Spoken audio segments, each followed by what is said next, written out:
आप देख रहे हैं Indian horror TV Ashok Kumar के साथ। दोस्तों, यदि आप हमारे चैनल पर नए हैं तो हमारे चैनल को सब्सक्राइब कीजिए।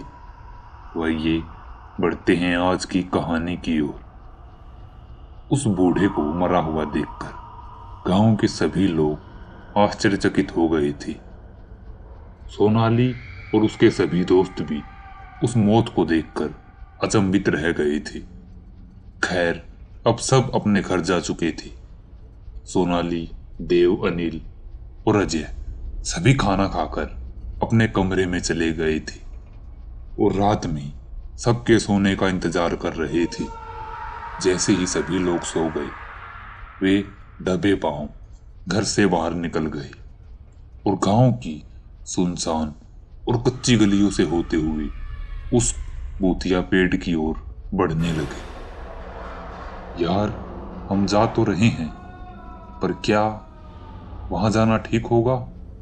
तुमने देखा नहीं उस बूढ़े की मौत? अजय कहता है। तभी देव कहता है, यार वो कोई जंगली जानवर का काम हो सकता है, पर तुम फिक्र मत करो, हमारे पास ये डंडे हैं, हम इनसे उसको दूर भगा देंगे। सभी के हाथ में एक एक लाठी सी, जिसे लेकर वे आगे बढ़ रहे थे। तकरीबन 10 मिनट चलने के बाद वे जंगल के उस हिस्से में आ चुके थे जहां पर वो खौफनाक पेड़ था। उस पेड़ को देखकर सभी की आंखें थम सी गई थी, क्योंकि वो कोई आम पेड़ नहीं था। उसकी लंबी लंबी शाखाएं और लंबी लंबी जड़ें दूर दूर तक फैली हुई थी। सभी दोस्तों की आंखें फैल जाती हैं जब वे देखते हैं कि उस पेड़ के आसपास की जमीन बिल्कुल लाल है, मानो वो खून हो। वहां की जमीन एकदम लाल। सभी दोस्त उन्हें देखकर हैरान हो जाते हैं। तभी अनिल आगे जाता है और कहता है, अच्छा, तो यही है वो पेड़। सोनाली, जरा एक फोटो खींचना मेरी। ऐसा कहकर अनिल अपना हाथ उस पेड़ के तने पर रखता है और पोज देकर खड़ा हो जाता है। सोनाली उसकी फोटो खींच देती है, परंतु जब सोनाली उसकी फोटो को गौर से देखती है तो उसकी आंखें वहीं पर थम जाती हैं। उसकी पुतलियां कांप रही थी। तभी देव पूछता है, क्या हुआ सोनाली? इतनी देर क्यों लग रही है? जल्दी खींचो यार, हमारी भी खींचनी है। परंतु सोनाली कुछ भी नहीं बोल रही थी। उसकी आंखें तो बस मूर्त की तरह फोन के ऊपर ही टिक गई थी। तभी देव चिल्लाते हुए उसके पास जाता है और जैसे ही वो फोन के अंदर देखता है तो उसके भी कदम ठहर जाते हैं। एक एक करके सभी दोस्त फोन में उस फोटो को देख रहे थे। अब अनिल भी वहां पर आ गया था।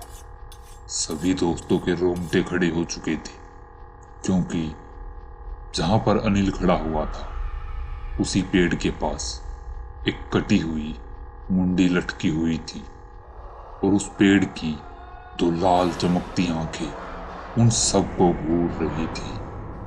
परंतु जैसे ही सभी दोस्त उसकी ओर देखते हैं तो अब पेड़ पर उन्हें कुछ भी दिखाई नहीं दे रहा था। लेकिन जैसे ही सोनाली अपने मोबाइल का कैमरा ऑन करके उस पेड़ को देखती है तो उनकी आंखें डर के मारे ठहर जाती हैं, क्योंकि पूरे पेड़ की सभी शाखाओं, सभी टहनियों पर इंसानी आंखें, इंसानी धड़, इंसानी मुंडियां लटकी हुई थी और पेड़ की दो लाल चमकती आंखें इन सब को देख रही थी। सभी के चेहरे का खौफ ये बयां कर रहा था कि आज उनकी भी मौत आ गई है। सभी चिल्लाते हुए वहां से भागने लगते हैं, परंतु वे एक दूसरे से अलग हो जाती हैं। यही उनकी सबसे बड़ी गलती थी।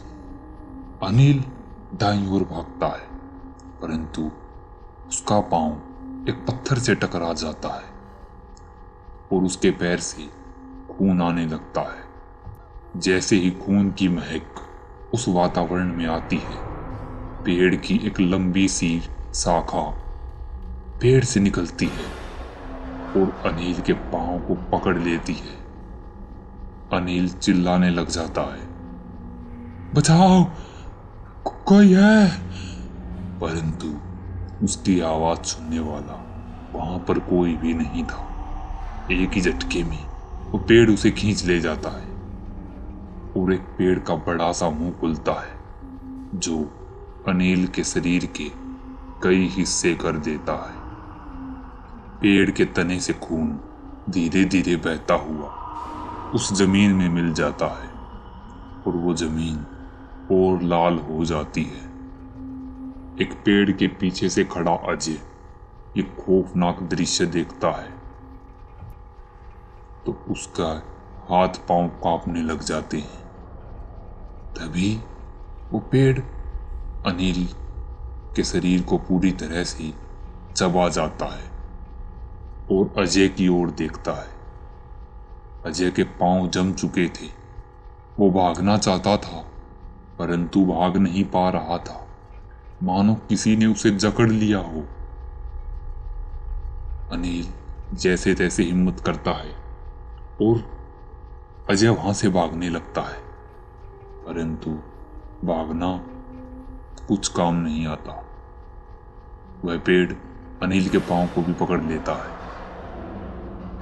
अनिल की तरह अजय भी उस पेड़ की गिरफ्त में आ चुका था।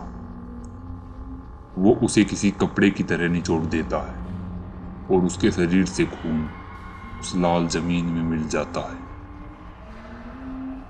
एक ही झटके में वो अजय का सारा मांस खा लेता है और एक कंकाल जमीन पे आकर गिर जाता है। सोनाली और देव वहां से भागने में सफल रहे। वे गांव में जाते हैं और अपने घर में सभी को वो बता देते हैं। सभी गांव वाले लाठी डंडियां और मसाल लेकर उस जंगल की ओर बढ़ते हैं, परंतु जब वे पेड़ के पास आते हैं तो उन्हें सिवाय दो कंकालों के वहां पर और कुछ भी दिखाई नहीं देता। सोनाली और देव अपने दोनों दोस्तों की मौत का गहरा सदमा लगा था, परंतु आज भी वह पेड़ हर अमावस्या, हर काली रात को किसी न किसी आदमी को अपनी चपेट में ले लेता है। अब गांव वालों ने उस गांव को खाली करना ही बेहतर समझा। सभी गांव वाले गांव छोड़कर चले जाते हैं और उस एक पेड़ के कारण वो पूरा गांव वीरान हो जाता है। अब उस गांव में रह गई थी तो सिर्फ भूतों की चीखती हुई आवाजें, किसी बच्चे की, किसी बूढ़े और किसी औरत की। आसपास जो भी वहां से गुजरता था उन्हें उस गांव से अजीबोगरीब आवाजें, चिल्लाने रोने की आवाजें सुनाई दे रही थी। तो दोस्तों, कैसी लगी आपको ये कहानी? अगर अच्छी लगी हो तो वीडियो को लाइक, कमेंट और शेयर कीजिए। चैनल पर नए हैं तो जल्दी से सब्सक्राइब कीजिए। जल्दी मिलते हैं एक और डरावनी कहानी के साथ।